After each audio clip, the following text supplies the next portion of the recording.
अनंतकोटि ब्रह्मांड नायक राजाधिराज योगीराज श्री सच्चिदानंद सद्गुरु अक्कलकोट निवासी श्री स्वामी समर्थ महाराज की जय। 2-4 दिवसांनीच गुरुपौर्णिमा आहे, तर स्वामींचे दर्शन घेऊन येऊया म्हणून निघालो स्वामींच्या मठात पळसदरीला। ज्यांनी अजून कोणी स्वामींचा मठ बघितला नसेल त्यांनीसुद्धा माझ्याबरोबर दर्शन घ्या। श्री स्वामी समर्थ महाराज। सकाळी ठाण्यावरून 8:10ची खोपोली ट्रेन पकडली। 9:15च्या दरम्यान पळसदरीला उतरलो। रविवार असल्याकारणाने गर्दी तर होतीच। स्टेशनवर बरेचसे पर्यटक उतरले। काही धबधब्याकडे गेले तर काही भाविक मठाकडे गेले। तो जो धुक्यामध्ये हरवलेला आहे तो सोनगिरी किल्ला, मागच्या वर्षी आम्ही त्याला भेट दिली होती। श्री स्वामी समर्थ। तुम्हा सर्वांचे परत एकदा माझ्या यूट्यूब चॅनलवरती सहर्ष स्वागत आहे। आज मी तुम्हाला घेऊन आलो आहे पळसदरीला स्वामींच्या मठात, आणि स्वामींच्या मठाच्या शेजारी एक आहे धबधबा, तो पण आपण करूया। चला तर मग कुठलीही वेळ न दडवता आपण स्वामींच्या मठात जाऊया। स्टेशनवरून निघालो की चालतच आपल्याला मठामध्ये जावं लागतं। मठामध्ये जाताना हा रस्ता खूप सुंदर आहे। निसर्गाच्या सान्निध्यात वेढलेला हा मठ आहे।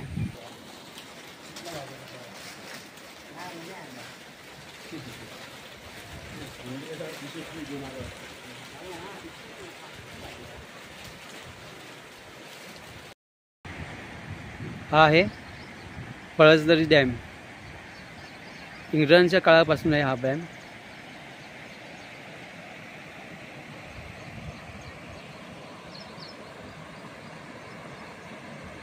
श्री स्वामी समर्थ हे श्री दत्त महाराजांचा पूर्ण ब्रह्मस्वरूप तिसरा अवतार आहे। भक्तांनी त्यांना ज्या दृष्टीने पाहिले त्या स्वरूपात त्यांनी दर्शन दिले आहे। कोणाला श्री विठ्ठल माऊलीच्या रूपात त्यांचे दर्शन घडले, तर कुणाला श्री भगवान विष्णूंच्या स्वरूपात, तर कुणाला भगवती देवीच्या रूपात महाराजांनी भक्तांच्या कल्याणासाठी अनेक लीला दाखवल्या। मुंबई उपनगरीय रेल्वेच्या कर्जत खोपोली मार्गावरील रेल्वे जंक्शन आहे। पळसदरीमध्ये एक प्रसिद्ध पळसदरी धरण आहे। विशेषतः पावसाळ्यात मुंबई, पनवेल आणि नवी मुंबईतील लोक येथे वारंवार येतात। पावसाळ्यात हा परिसर धबधब्यांनी आणि हिरवळीने वेढलेला असतो। पळसदरीचे एक मुख्य आकर्षण म्हणजे श्री स्वामी समर्थ महाराज अक्कलकोट यांचे मठ। हे अतिशय सुंदर ठिकाण आहे। गावात पळसदरी धबधबा नावाचा धबधबासुद्धा आहे। सामान्य ट्रेकरसाठी हा धबधबा चढणे फारसे कठीण नाही।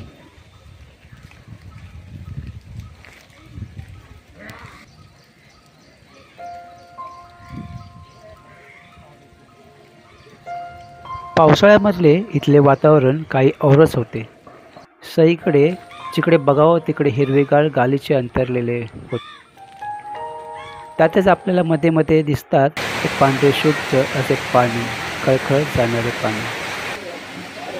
स्टेशनपासून हा मठ साधारण 20 मिनिटाच्या अंतरावर आहे, पण चालता चालता आपल्याला खूप सारी अशा गोष्टी दिसतात आणि आपण कधी एकदा मठाजवळ पोचतो ते समजत नाही। मठाच्या चालत मठामध्ये पोचलो सुद्धा।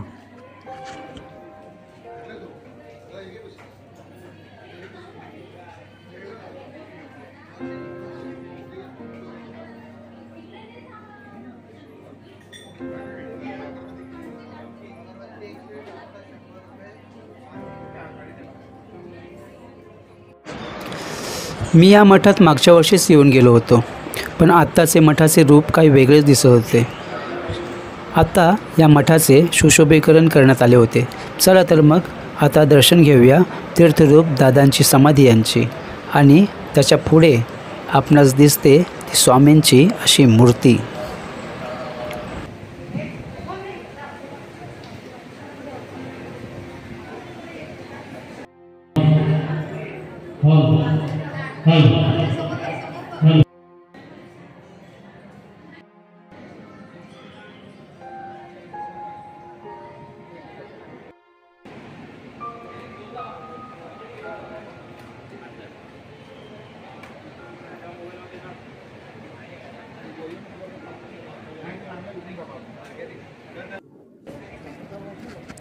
माझ्या अगोदरच बरेचसे भाविक येथे स्वामींचे दर्शन घेऊन बसले होते. जाऊन स्वामींचे दर्शन घेण्याची ओढ लागली होती. यथासांग असे स्वामींचे दर्शन घेतले. स्वामींच्या चरणी नतमस्तक होऊन मनापासून त्यांना हात जोडले. मन भरून स्वामीचे तेज पाहत बसलो. पुढे आपणास बघायस मिळते ते त्यांचे असे शेषगृह.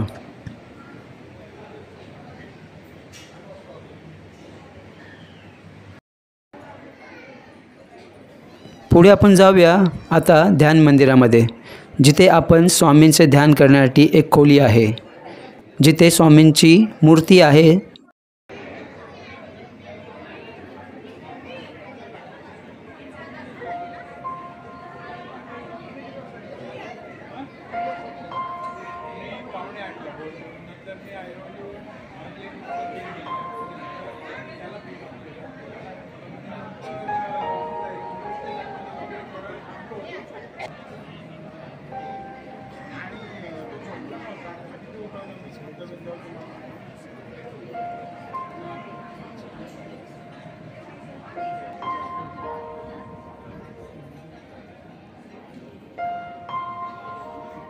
या मठात स्वामींनी 22 दिवस वास्तव्य केले होते.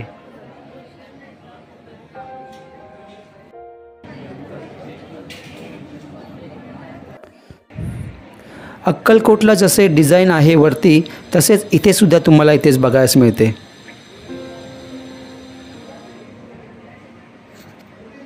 आणि हे आहेत आजच्या दिवसाचे अन्नदाते शेजल संतोष मोरे, बदलापूर येथून.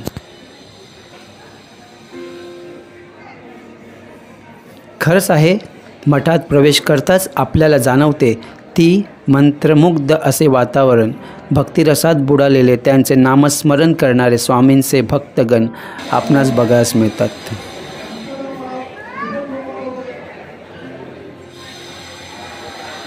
स्वामींचे दर्शन घेऊन मी सुद्धा 2 मिनिटे नामस्मरण केले. ही आहे महाप्रसादाची वेळ.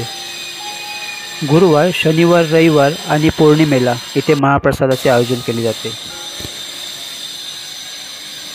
ही आहे मठाशेजारील जागा, त्याचं अजूनही काम चालू आहे. अजून तुम्ही काही दिवसांनी याल, काही महिन्यांनी याल तर त्याचे हे रूप तुम्हाला बदललेले दिसेल.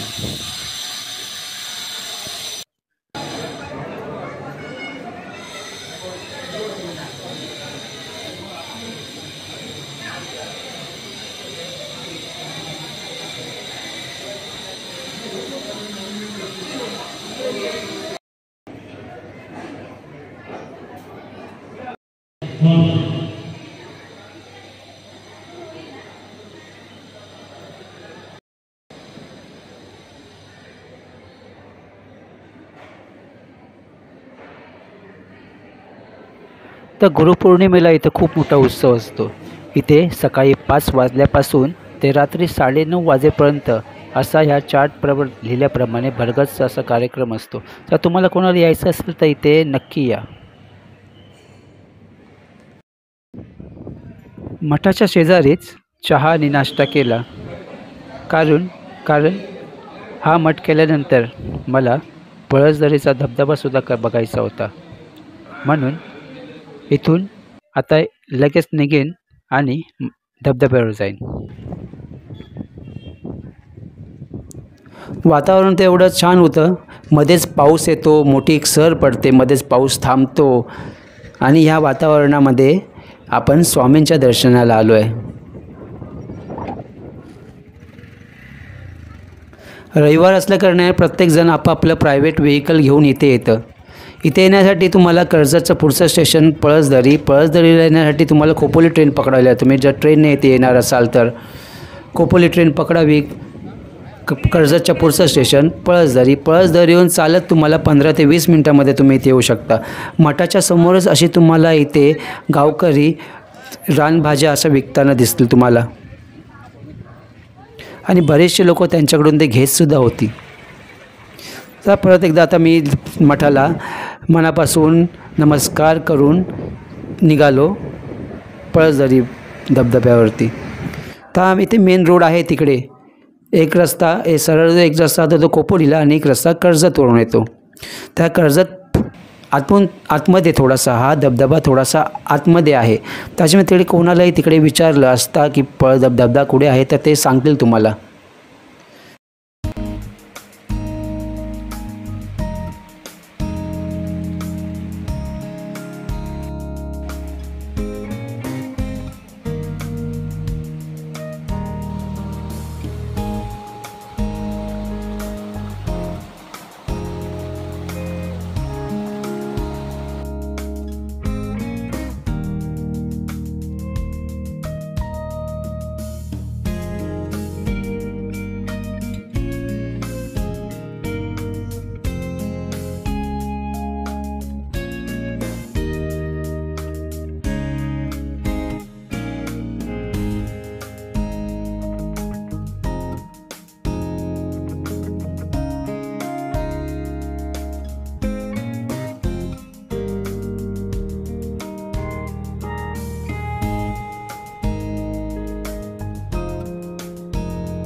श्री स्वामी समर्थ मठ बघितल्यानंतर आपण पळसदरीच्या धबधब्यावरती आलो आहे. इथे जवळच आहे, मठाच्या 15-20 मिनिटाच्या अंतरावर आहे.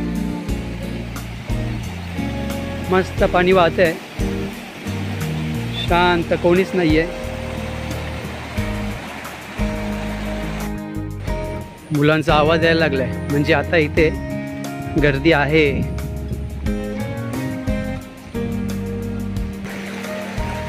हे जे पाणी येते ते धबधब्याचं पाणी आहे. इथून हे येते आहे सगळं पाणी त्या पळसदरी डॅमला जाऊन मिळते. चला तर मग पाण्यातून हा ओढा पार केल्यानंतर आपल्याला आता पाणी थोडं कमी आहे म्हणून ठीक आहे, पण जास्त पाणी असेल तर नाही क्रॉस करू शकत. मेन रोडपासून चालत थोडंसं आपल्याला असं पायपीट करावं लागते, पण एक ॲडव्हेंचर.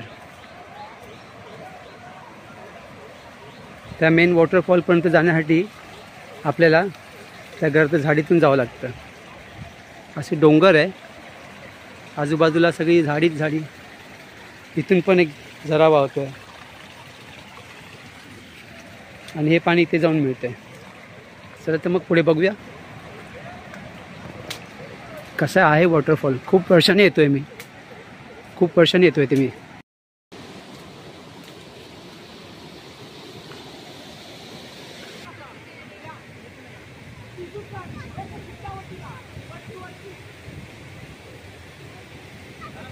तर इथे असा इथे एक बंधारा आहे जे पाणी अडवण्यासाठी इथे ठेवलेलं आहे, केलेलं आहे.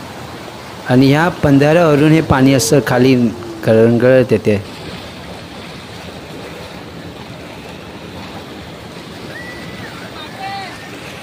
जिथे बघाल तिथे तुम्ही निसर्गाने अशी हिरवी चादर अंतरली आहे असेच वाटते. तुम्हाला सांगितल्याप्रमाणे इथे टप्प्याटप्प्यावरती असं आपणास नक्कीच बसावं असं वाटेल, तिकडे भिजावं असं वाटेल त्या पाण्यामध्ये. पांढरं शुभ्र असं फेसाळणारं पाणी जसं गाणं गात चाललं आहे. आज आषाढी एकादशी असल्याकारणाने या इथे मला असं वाटतं गर्दी कमी असेल.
या इथे सर्व वयोगटातली मुलं मुली पाण्यात भिजत होते, लहानांपासून मोठ्यांपर्यंत.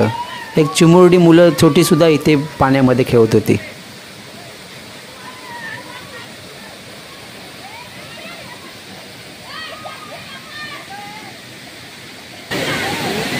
पळसदरी वॉटरफॉलला ही अशी धमाल मस्ती, जेवढी भिवखोरीला गर्दी आहे तेवढी इथे पळसदरीला नाही आहे.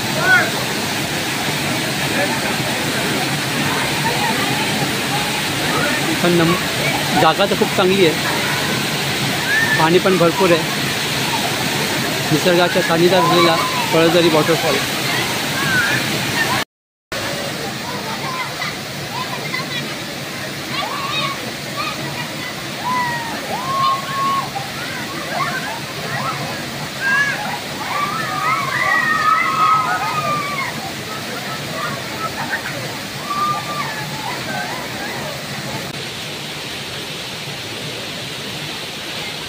सर्वच जण आपापल्या परीने या पाण्यामध्ये मजा करत होते, आनंद घेत होते. मनाला वाटेल तसे प्रत्येकजण आपापल्या परीने जीवन जगण्याचा प्रयत्न करत होता. या मनसोक्त असा वरतून कोसळणाऱ्या पाण्याच्या धारेखाली मनसोक्त भिजत होता. हे धबधब्याचं पाणी सगळं इथे जमा होतं पळसदरी डॅममध्ये. हा समोर दिसतोय ते तुम्हाला पळसदरी डॅम आहे, तिकडे ते पाणी सगळं इथे जमा होतं आहे. लोक इथे मासेमारी करत आहेत तिकडे. हा आहे पळसदरी डॅम आणि त्याचं सगळं पाणी हे असं इथे वाहत आहे.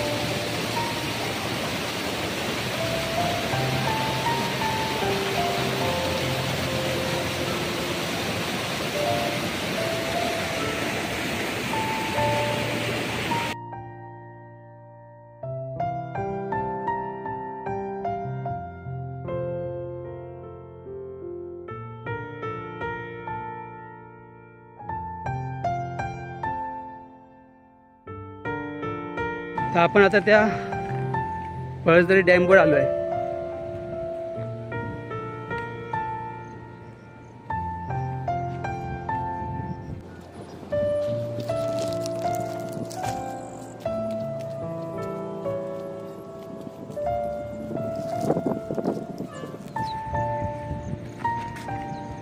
हा आहे तो डॅम जो इंग्रजांच्या काळापासून आहे म्हणतात. पाणी साठा भरपूर आणि इथून डॅमवरून दिसणारा सुंदरसा असा परिसर. निसर्ग काय असतो ना, तो इथे येऊन बघावा.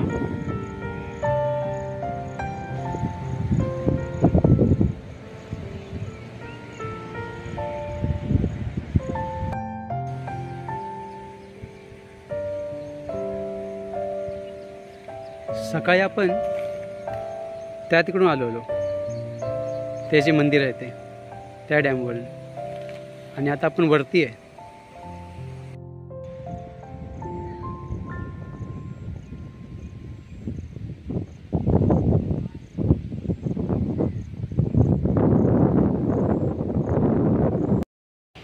तुम्ही जर पळसदरीला यायचा विचार करत असेल स्वामींच्या मठात, तर एम इंडिकेटरचं टाईमटेबल बघूनच या. कारण की इथे गाड्यांची फ्रिक्वेन्सी खूप कमी आहे, गाड्या खूप कमी वेळेमध्ये आहेत. तर आता मी सुद्धा प्लॅटफॉर्मवरच उभा आहे, गाडी यायची वाट बघतो आहे. आता हा व्हिडिओ माझा मी इथेच संपवतो. माझा व्हिडिओ तुम्हाला आवडल्यास लाईक करा. अजून माझ्या चॅनलला कोणी सबस्क्राईब केले नसेल तर सबस्क्राईब जरूर करा. बेल आयकॉनचं बटन दाबा, जेणेकरून तुम्हाला नवीन असे व्हिडिओ बघायला मिळतील. तोपर्यंत काळजी घ्या. बाय.